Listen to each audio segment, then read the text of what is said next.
Mahmoud AbdulRauf played 9 years in the NBA and is one of the greatest free-throw shooters in league history.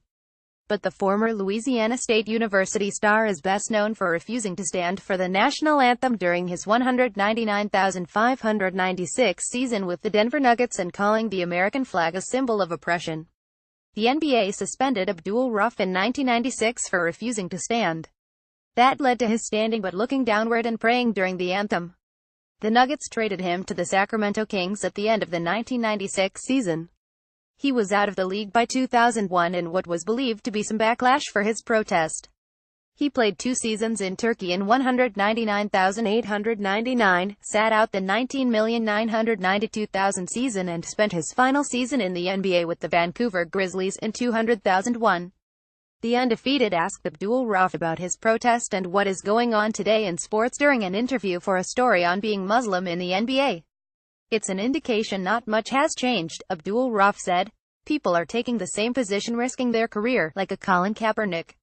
You look at what the Seattle Seahawks' Michael Bennett is doing, you look at a lot of these athletes now taking positions, and it just shows that we're still dealing with the same issues.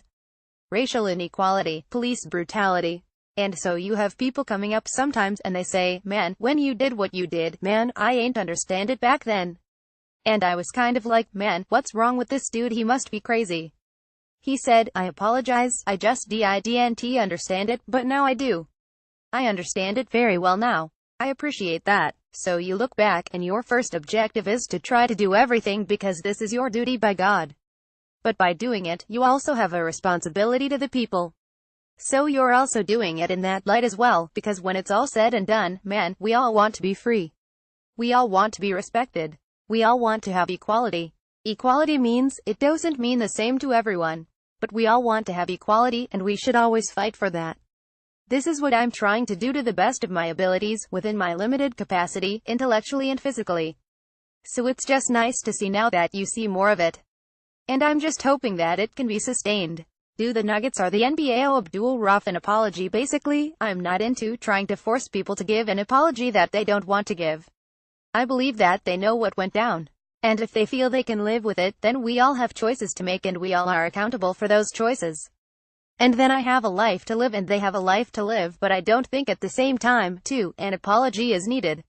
Sometimes people see the advantages of just saying, 'I apologize,' because it kind of relieves them of accountability, but I think an apology should be backed by something, but actions speak louder than words.